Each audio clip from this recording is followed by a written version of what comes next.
main thing is, along with reading, you have to practice. That is by solving MCQ papers. Do a lot of test series, evaluate yourself, develop a technique of giving MCQ papers, and try to identify the number of questions you want to tackle in the prelims examination. So make notes, analyze questions, structure answers, write answers, evaluate yourselves. So these 5 points stood out in my preparation of mains this year. Hello, I'm Mithun Premraj. I'm from Kerala. I've secured 12th rank in UPSC CSE 2020. I would like to share a few excerpts from my journey to you. So this was my 5th attempt at UPSC exams, and it has been quite a journey so far, and thankfully I was able to make it this time. I would like to begin by going through my initial earlier attempts. In my first attempt, I cleared prelims and gave mains. In my second attempt, I cleared mains and gave interview and was selected in the reserve list in 2017. In 2018, again I gave interview but was not selected. In 2019, I couldn't clear prelims, and this was my 5th attempt, that is 2020. So in my previous attempts, it has been a long journey, and I had done the basic reading quite a while back. So the foundation was already set for me in each of my preparations. I think you would all know how to prepare for the basic topics in UPSC, which are different subjects, that is polity, economics, geography, history, science and tech, environment. So the basic foundation of the entire exam, in my opinion, was the basic reading which I did for these subjects. We have a lot of textbooks for these subjects. There are NCERT books, and there are a lot of material available which you can use to build the foundation. So once this foundation was set, where I lacked in my previous attempts was how to tackle mains examination, because I always scored relatively low in mains examination in my previous attempts. One of the main reasons for that was that I didn't have enough practice, and I didn't give enough test series or papers or wrote enough answers, and that was the main fault in my previous attempts. So coming to this, as you know, it's a very long examination process. It's quite taxing on the mind, and it's a mentally stressful situation. So somehow I could go through these situations with the help of my family, with my friends, with my teachers, as well as some of my activities which I enjoy doing in life, which have played a major role in my journey. In this recent attempt, I will share some details of how I tackled the examination in my successful attempt. Prelims, the main thing is, along with reading, you have to practice. That is by solving MCQ papers. Do a lot of test series, evaluate yourself, develop a technique of giving MCQ papers, and try to identify the number of questions you want to tackle in the prelims examination, depending on the degree of difficulty. These things come with practice. You have to give a lot of test series on a daily basis, especially nearing the prelims examination, and this will give you confidence to tackle MCQ. Especially recent years, UPSC prelims have become quite unpredictable. Even if we prepare a lot, it is sometimes difficult to clear prelims, and there is also some element of luck involved in the process. So here, practice, solve MCQ papers, study, be confident, try to evaluate yourself, find out the number of questions you would like to attempt with the degree of difficulty you understand the paper to be, and this will help you to clear prelims, which is a basic requirement. Next, coming to the mains examination. So this was always a difficult place for me, because even though I read and I had points, it was very difficult for me to write good answers and complete the paper in the given amount of time. So this time I concentrated on writing the examination and completing the paper, and that came with a lot of practice. Write, write, write. This is the strategy for mains examination. And while this is the basic strategy, we need content to enrich our answer in the mains examination. And while you are practicing writing, you should also ensure that it's not in vain, that you are going to write an effective answer, that you are going to improve upon your answer writing over time. For me, this journey was in the sense I started making notes, which I didn't do well enough in my previous attempts. So this time I used to pick up certain topics or the important topics in each of the subjects, may it be GS1, GS2 or GS3, and identify the topic, write down points in about various dimensions of that topic.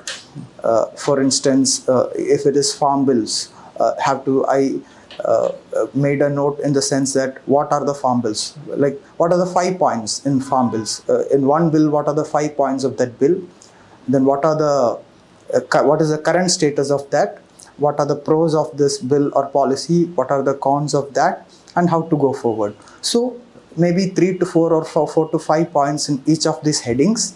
Keep these notes, revise them regularly, and this will give you enough material to tackle the questions in the mains examination. So, another important thing is that you have to update it regularly, because it's a very dynamic scenario. Things keep changing, policies keep changing, new things come up, and you have to update the material you have with the current affairs or with the current developments happening in that particular area. And with this, I'll also briefly talk about my strategy to tackle current affairs in mains examination.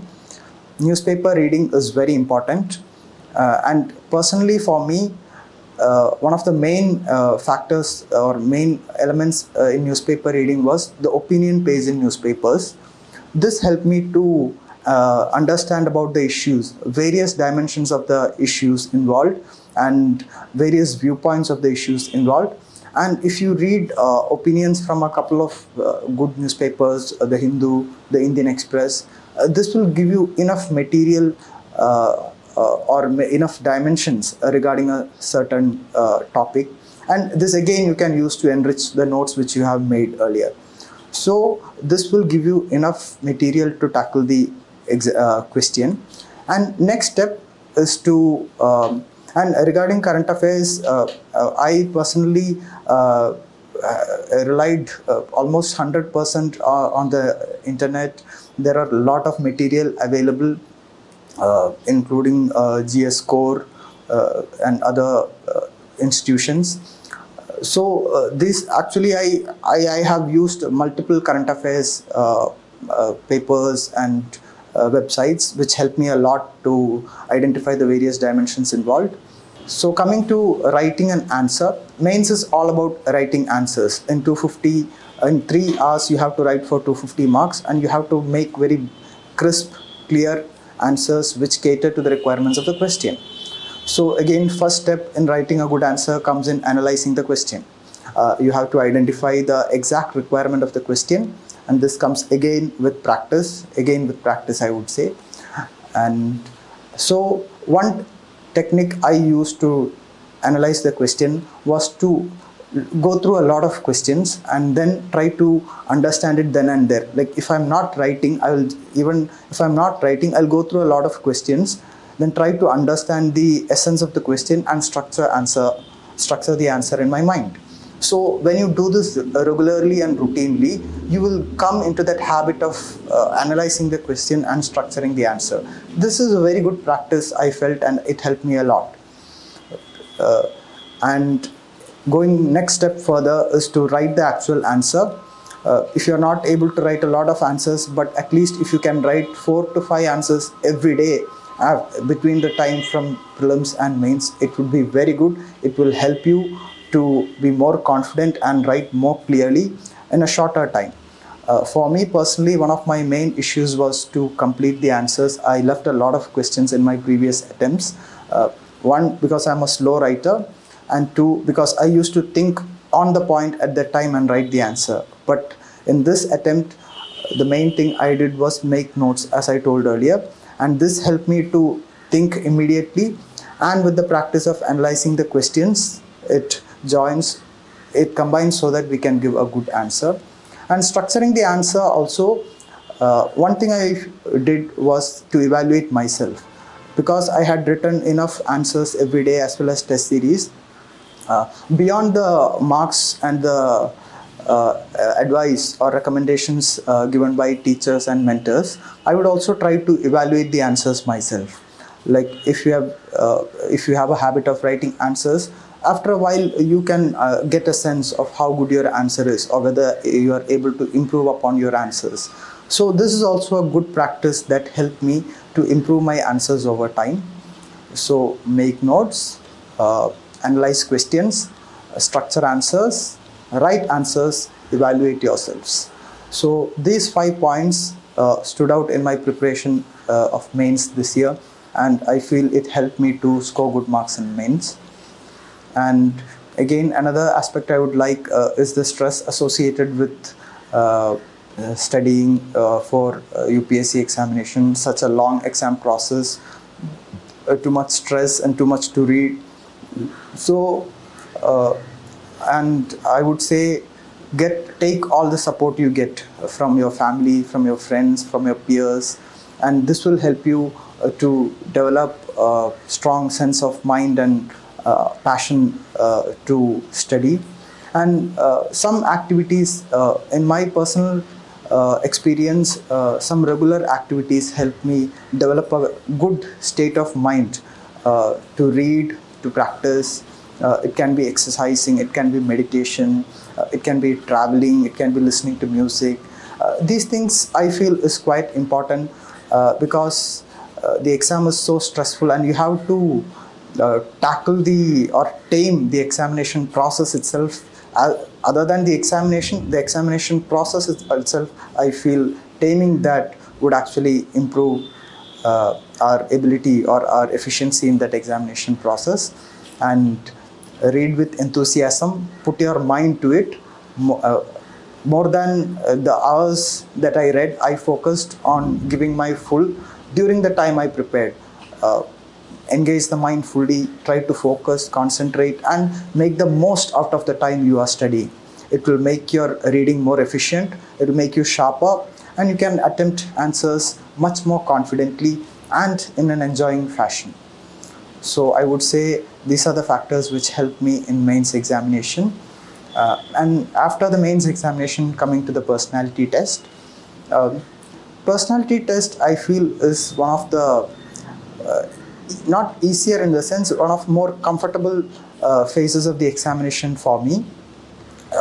One thing, it is because it's not about reading a lot, it's not about taking in a lot of factual information. It is about refining the personality that you have. You already are a person who has, or I already am a person who have various beliefs, value system points, and ambitions. And my aim was to refine this personality, improve upon the skills which I have. And coming to the practical point of it, it would be again reading newspapers, especially opinion page. For personality test also, opinion page I feel is quite important and has helped me. And regarding interview preparation, giving mock interviews is a very good way to get into that sort of situation, face questions, and again evaluate yourselves and improve upon areas where you are weak. Language becomes important there, your confidence becomes important there, and this will come with giving mock interviews. And another factor which helped me greatly was the discussions I had with my friends. Over time, we had a lot of discussions over various issues, and this actually gave a sense of confidence to attend the interview and express our views in a confident manner and an effective manner in front of the board. And I would like to thank GS Core for giving me the opportunity to take a mock interview. I had a very good experience, and the feedback I received was great. The panel had great, eminent personalities, and I would like to thank for that mock interview, which actually helped my preparation. So thank you.